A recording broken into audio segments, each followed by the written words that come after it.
From Anakin to Palpatine, Sith corruption reveals itself in one unmistakable way: burning yellow eyes, ringed in red, a warning sign that the Force has been twisted far beyond balance.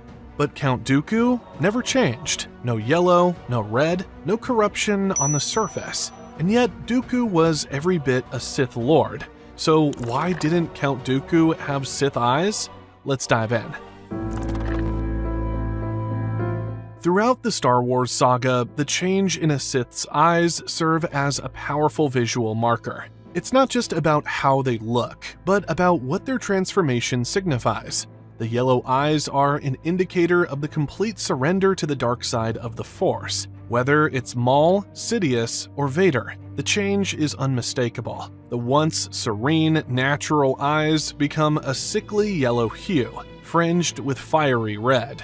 This transformation symbolizes a loss of control, a fall into rage, vengeance, and fear. Take Anakin Skywalker, for example. When he slaughters the Jedi at the temple and embraces the Sith as Darth Vader, the yellow eyes are a key visual clue. We see them again in Revenge of the Sith, as Palpatine fully unleashes his power and takes off his mask of deception. It's a moment of revealing his true self, the true manifestation of his Sith nature. Maul's eyes burn a fiery yellow in The Phantom Menace. Sidious's eyes flicker as he uses his dark powers to manipulate the galaxy, and Savage Opress inherits them as he falls deeper into his role as a tool of the Sith. Even the Grand Inquisitor in Star Wars Rebels eventually succumbs to the corruption, his eyes glowing with dark energy. So if yellow eyes are the norm for a Sith, what does it mean that Count Dooku never exhibited them, no matter how far his corruption had gone? Why is it that this elegant, refined Sith Lord remained free of such an obvious visual cue? The absence of yellow eyes isn't just a trivial detail. It speaks volumes about Dooku's approach to the dark side and his entire philosophy. Count Dooku was different from many of the other Sith Lords in that his use of the dark side was cold, calculated, and deliberate. Unlike Anakin Skywalker or Darth Maul, who were consumed by their emotions and desires, Dooku's path to the dark side was more measured and purposeful. He wasn't a man driven by rage or vengeance. He was a man of conviction, seeking power and control to reshape the galaxy. Dooku's fall from grace wasn't born of tragedy or loss. He didn't cling to attachments, nor was he driven by a need for revenge. Instead, he made a choice. He turned against the Jedi and the Republic out of a philosophical disillusionment with the way things were.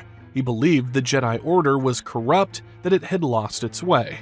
His decision to leave the Order wasn't the result of personal pain, it was a calculated move toward what he believed was the greater good, even if that greater good was wrapped in the darkness of the Sith. Because of his clarity of mind, Dooku didn't give in to the same emotional impulses that consumed other Sith. He was able to maintain his composure and mental discipline, which helped him avoid the physical toll the dark side often takes on those who surrender to it. He didn't scream or rage like Anakin. Instead, he quietly embraced his new identity and worked with Sidious to manipulate the galaxy. His fall wasn't a public spectacle. It was a quiet, methodical progression, executed with the precision of a master chess player. And perhaps it was this level of control that allowed him to avoid the yellow-eyed transformation that marked others of his kind. His power was still rooted in the dark side, but his approach was more subtle. He wielded the dark side like a weapon, not a disease that overtook him. To truly understand the absence of yellow eyes in Dooku, we need to take a closer look at the symbolism behind the eyes themselves. In Star Wars, visual storytelling is an essential component, and the shift from normal to Sith-like eyes is a crucial element of that narrative. George Lucas and his collaborators didn't choose yellow eyes for shock value. They used them as a language to show that a character had been consumed by the dark side. Yellow eyes appear as an outward sign of a person's spiritual decay. It's not just about physical corruption, it's a marker of how far gone they are emotionally and mentally. When a Jedi or Force user is overwhelmed by fear, anger, and hate, their eyes change. It's a physical manifestation of their complete surrender to the worst parts of themselves, indicating they are no longer in control of their emotions, but rather are ruled by them. We see this clearly with Anakin. His transformation into Darth Vader isn't instant. It happens gradually, and we get visual cues along the way. In Revenge of the Sith, his eyes flicker as the rage within him deepens, particularly in moments of anger, like when he slaughters the younglings. But Dooku never fell into that kind of emotional turmoil. He didn't lose control of himself in the same way. He didn't give in to blind fury. In addition to his personal disposition, Dooku's lack of yellow eyes can be understood in the context of the Sith Rule of Two. The Rule of Two requires that the Sith operate in secrecy with only a master and an apprentice. This secrecy is key to their success in manipulating galactic events from behind the scenes. As a Sith Lord, Dooku was a master manipulator. After leaving the Jedi Order and denouncing the Republic, he re-emerged as the political leader of the Separatist movement, secretly serving Darth Sidious while inciting a war designed to tear the galaxy apart. His ability to remain outwardly composed and dignified was essential to his success. If he had yellow eyes, it would have immediately exposed him as a Sith, and no one would have trusted him. His strength lay in his ability to blend in with the political elite, to present himself as a respected figure of authority. His appearance had to be impeccable. The lack of yellow eyes also helped Dooku maintain his facade even in the eyes of those closest to him. Obi-Wan Kenobi, Mace Windu, and even Yaddle didn't fully suspect Dooku's corruption until it was too late. His ability to keep up the illusion of a respectable statesman made him a far more dangerous opponent than any Sith who wore their corruption like a badge. In the expanded universe, Dooku's fall is explored in more depth, particularly in Dark Rendezvous and Jedi Quest. These stories delve into his philosophical journey, revealing how he rationalized his betrayal of the Jedi and his belief that he was still acting in the best interests of the galaxy.